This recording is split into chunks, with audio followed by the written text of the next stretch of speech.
If you or someone you know has diabetes, you may have built up an extra supply of test strips and lancets. That's where we come in. We'll buy the supplies that you don't need and resell them to those in need to prevent waste. Help us make diabetes management more affordable. Visit us at teststripswithaz.com.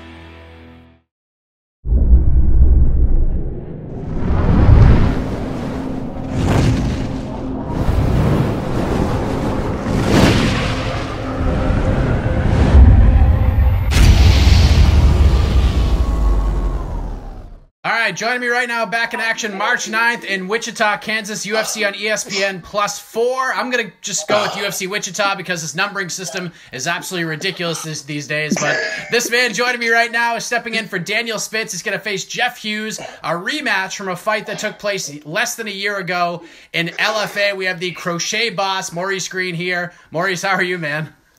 Oh, man, I'm doing awesome. Thanks for having me this evening. Getting a little workout. I was just actually finishing up jiu-jitsu. Yes, and it seems like you worked very hard. You look very tired right now. Yeah, we got some big guys in here. You see those big guys? Yes, I do. We got some big boys in here now. We get a lot of them actually. So, it's kind of nice, especially for me. So, I was sitting on my couch, the 2 weeks prior to getting the call and just, kind of relaxing because I thought maybe I wouldn't fight until late March, April. And, duty calls, and they gave me that one opponent that you almost can't say no to because you always want to try to get that back. And, I think I got what it takes after, going through what I did after our fight to, go out there and get it back. And maybe a tough, hard-fought one, as he's a tough, gritty guy. But,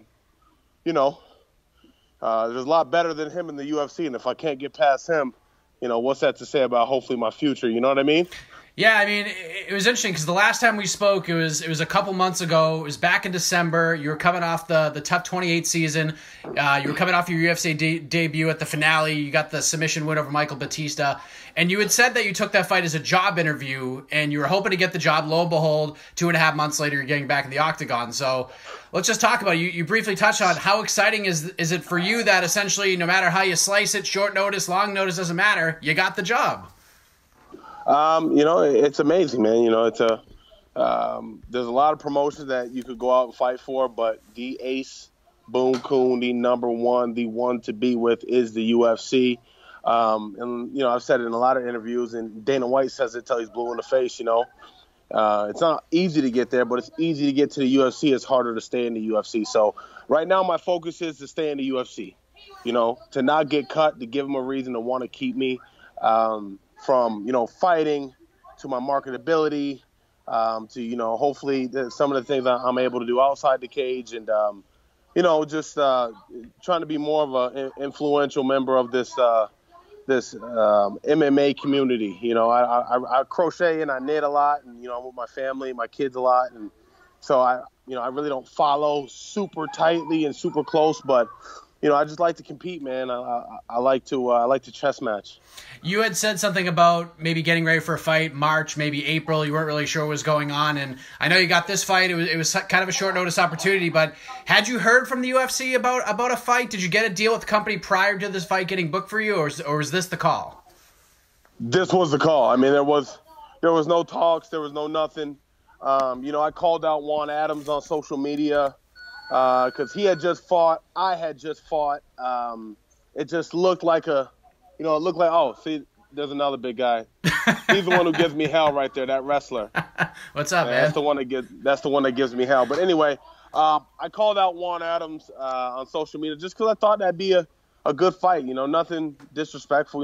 It's not that I don't like him. I heard he's actually a very nice guy. But, we're both new. We both had just made our debuts around the same time, within a month apart. And I knew we both were looking to get back in there, so I called him out. He wanted to do it. I wanted to do it. And then, the call comes about Daniel Spitz being out and if I want to step in with Jeff Hughes, and hell yeah, I do. Hell yeah. When the boss calls, you got to go, man. I mean, you got to make it happen because you don't know. There's so many heavyweights and there's so many, there's a lot of fight cards. There's a lot of fighters. You don't know when that next call is going to come, and you're not checking a bag if you ain't fighting. So, that's the bottom line. It's my full-time job. You got to be ready at all times. Stay ready. Did you feel a little bit of weight lifted off your shoulders? Because I'm sure over the last couple of months when the phone would ring, maybe you'd look to see if it was the UFC calling or management calling on the other end. Does it feel sort of freeing that you don't have to wonder anymore that you're in and now you could focus on fighting and doing so in the biggest promotion in the world? Man, I'll be 100% honest with you. I'm always looking for a way to, to build my brand. So, the months that I'm not training for a fight are the months that I'm crocheting. I put an Etsy account up. I'm trying to get hats sold. I'm just trying to build my brand as a Crochet Boss. So, I try not to stress too much over about when the UFC is going to call. What I try to do is, I feel like there's a couple things you can do, right? So you can wait for the UFC to call, right? They can offer you opponents. You can take them and they can kind of, dictate. At the end of the day, they're going to dictate what you do, or you can build something on this wonderful platform we got called social media, between Facebook, Instagram, and Twitter, and build something and give something that people want to see. And then, the UFC is like, you know what? They've built so much around this, we got to make it happen. And that's, in my eyes, that's me kind of picking my path, as much as I can. So no, I try not to stress over the UFC calling. They'll call. You just have to make sure you're active outside when you're not fighting to give them a reason to call. So do you have a store already set up for people to purchase stuff, or is that kind of in the works at this point? You know what? I was building a website, but it was just taking a lot of time because it wasn't what I wanted. So I went ahead and set up an Etsy store. So if you go to Etsy, it's called the Crochet Boss shop. And I'm slowly getting my hats put up there, and you can buy them. I ship them. They got nice little tag, custom buttons on every hat. Everything's pretty much a one of one. I make it. I make them and post them as I make them. So I really don't take too many orders because you're training 5 days a week and then you got to spend time. It takes 2.5 hours to crochet a hat. I just make what I make, which is dope. Listen, people, it's dope. My stitch game is impeccable, just so you know. And hopefully they buy them, man. And we can build this little niche outside of being a mixed martial artist. So. I dig your entrepreneurial spirit. I got to give you that. Well done. I'm never punching the clock again. There you go. That's the way it should be. So you not doing it. You had touched on this right off the get-go. You get the call from the UFC. You hear Jeff Hughes' name as your opponent. I mean, between getting your next fight in the UFC and getting to fight a guy that got a win over you before you went on Tough, was this just like music to your ears? Like everything was coming up green for you? 100%. Everything's green in my world. I'm Mr. Green. But it's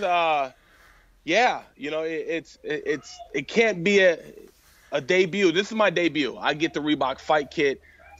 I feel like I'm one of the other guys, right? And who else to do it against a guy you went 5 rounds with and you came up a little short because of some of the things you decided to do. You know what I mean? I decided to close the distance and not play the right game plan. And, now I get to rewrite that, and on March 9th, we're going to rewrite that. It's not going to be an easy fight. Jeff has been, we watched him fight in the house, so I watched him live on the Contender Series in the house, and he's had 7+ months to prepare for this. And so I'm assuming I'm going to get an even better Jeff than I got before. But, I'm going to be better than the Maurice he got before. So, yeah, that first fight, I went back and watched it a little bit earlier today. I mean, you were scoring on the feet, you were scoring with some elbows, punches, knees, you were mixing in some spinning stuff as well. And, I didn't think 50-45 on the two judges' scorecards were accurate at all. The 48-47 was a little bit closer to what I saw. Hughes landed some takedowns. That was the difference in the fight for sure. But, is that a fight that you've played back in your mind a few times even before this phone call came? No. I can't sit here and dwell on the past. I'm so much better than what the past was, I go back and look at the fight and I kind of get some tendencies because there's, sometimes it's hard for people to change certain things. But that being said, if I say he can't change certain things, I probably don't change some things about my game too. I think of this as a clean slate, man. I'm a new fighter, What I went through in the house, all the instruction, coaching, mentorship I got from Calvin Gastelum, Corey Kelly, Coach T, and everybody he brought in. I feel like every day, every couple of days, there was somebody new coming in and showing us something, some little technique. I just think I got a lot more to bring, and right now it's put up or shut up. This is the biggest stage to do it. LFA was like that building block to get here, and I kind of choked, and I got a second chance with the Ultimate Fighter, and I made the best of all of that, and I'm now here in the UFC. And Jeff Hughes said it after the fight. He goes, "I'll probably meet him in the UFC," and rightfully so. We get to meet each other in the UFC, but from a very humble and respectful place, I'm going to go out and whoop Jeff Hughes' ass. And I'm sure he'd say the same about me, Yeah. This is our profession. We're professionals, guys, It's a fight. It's a fight. You're not going in there what we to signed up lose. for. Absolutely. You had mentioned it when you talk about the roads to get here since April of last year. I mean, you had the fight with Jeff. You got into the tough house. You went through the season, lived in that house, fought a couple of times, fought and won in the finale.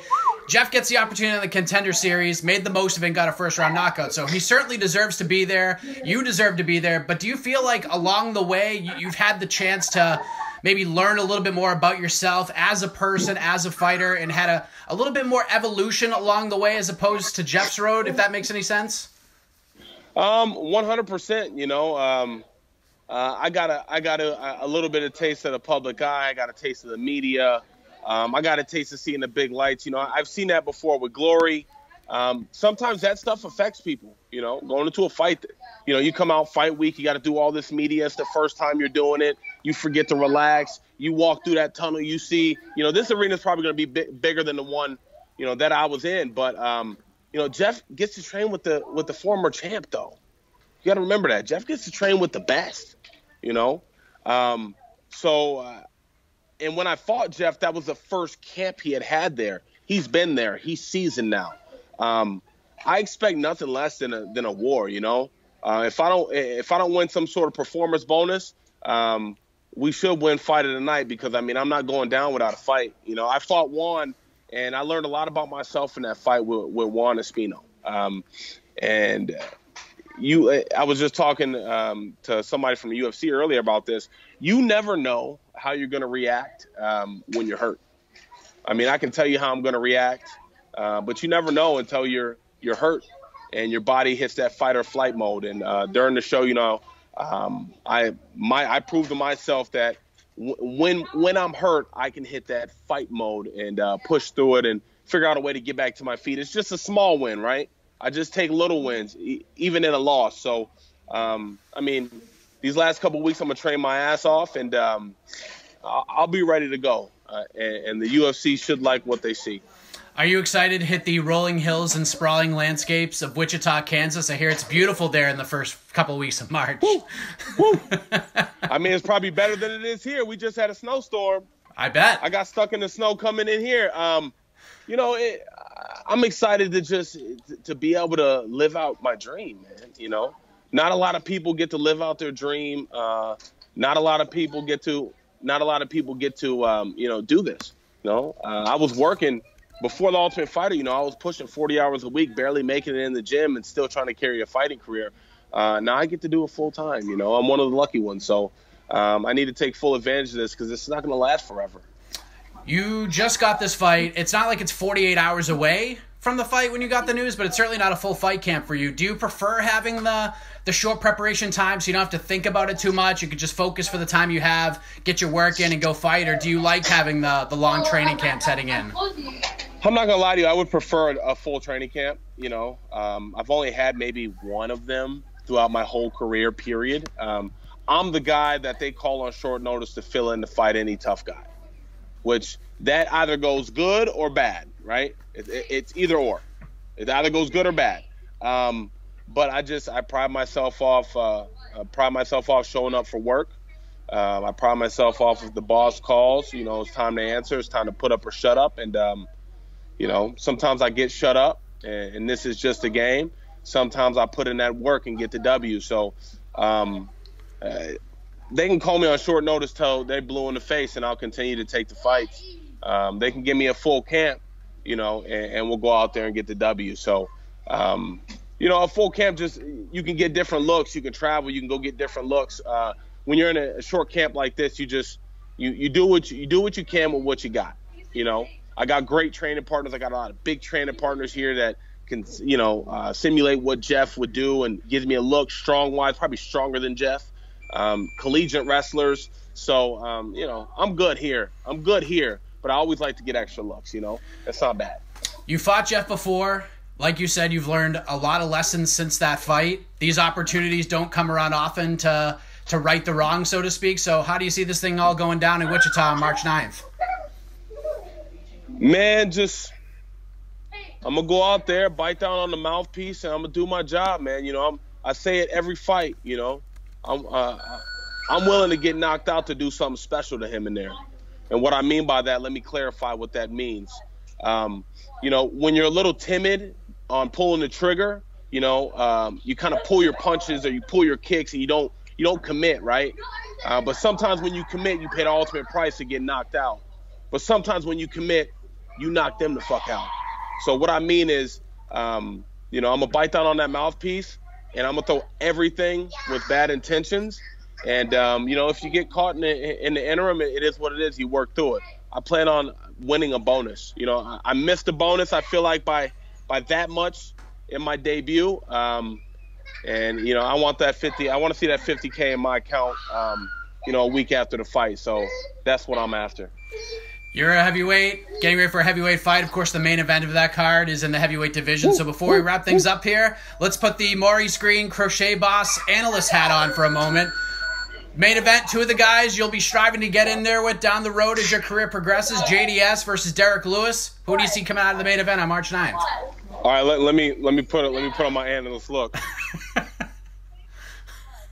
Well, Mike, how I see it playing out, I feel like Junior Dos Santos has really made a great comeback here, and he's looking better than ever. But I'm gonna be honest with you, you can never count Derek Lewis out, and at any moment Derek Lewis can strike with that one-hitter quitter to put him to sleep. So I think Junior Dos Santos is going to work him, but I think he's going to end up getting knocked out by Derek Lewis. That's all I got for you this evening.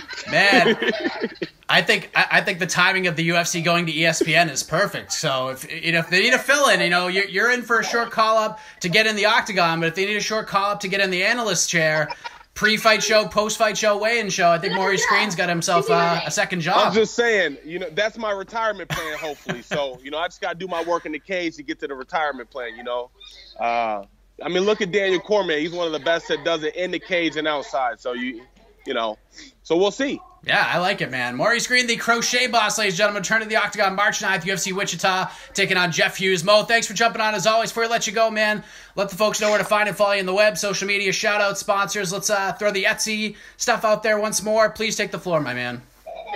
Man, it's the Crochet Boss here from good old St. Cloud, Minnesota.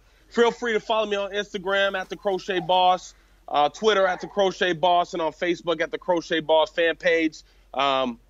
Even though it's in the works, but it's going to happen.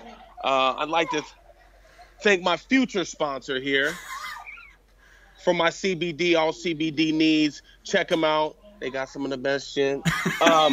And, I also want to thank all my teammates and all my coaches here at Start Brazilian Jiu-Jitsu and St. Cloud.